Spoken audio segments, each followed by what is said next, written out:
नाज़रीन, 2-3 आम खबरें जो आप तक पहुँचाते हैं। सबसे पहली बड़ी और आम खबर ये है कि शेर अफ़ज़ल साहब जो है वो उनको रिहाई मिल गई है और उन लोगों को मुँह की खानी पड़ी है, नाकामी हुई है। शेर अफ़ज़ल को साहब को हुक्म मिल गया है कि वो उनको रिहा कर दिया जाए और नज़रबंद जो किया गया एक 2 नंबरी के साथ निगरान हुकूमत। वैसे तो निगरान तो होती है 3 माह के लिए, ये तो मेरे ख़्याल में इनको 1.5-2 साल तो हो गए हैं पंजाब में।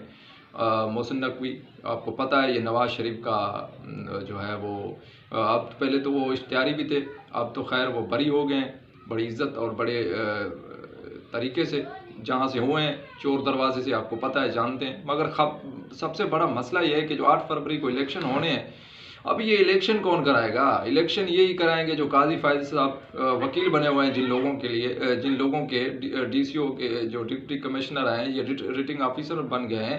अब ये इलेक्शन कैसे कराएंगे? अभी भी जिसने शेर अफ़ज़ल साहब को जो है नज़रबंद किया, अभी आज उनको रिहाई का हुक्म मिला है। अब क्या ये इलेक्शन कराएंगे या ये जो है वो रिटर्निंग ऑफिसर बनेंगे और ये सारा कुछ करेंगे? तो यही जो है वो जो पीटीआई के वकील थे हुमैर नियाज़ी साहब, उसने यही पटिशन दाखिल की थी कि जो है वो आप अपना जो है अदालती अमला दें, वो इलेक्शन कराएं।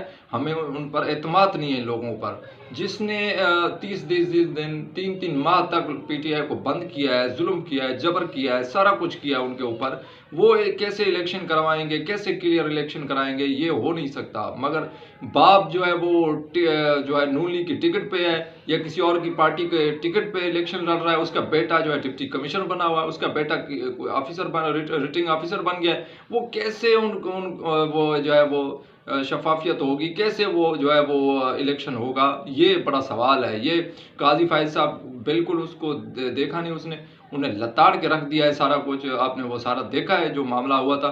मगर खबर ये है, जो रात जो ऑनलाइन जलसा किया था तहरीक इंसाफ ने, बड़ा शानदार और ये बड़ा जानदार हुआ था जलसा, शानदार जलसा किया था। उनने जो है वो रिकॉर्ड तोड़ दिया। इंटरनेशनल मीडिया हो, भारत की मिडिया हो, जहाँ भी हो, उसके चर्चे अभी तक हैं। 24 घंटे होने वाले हैं, अभी तक झटके, बड़ों बड़ों को झटके लगे हुए हैं, पसीने छूटे हुए हैं।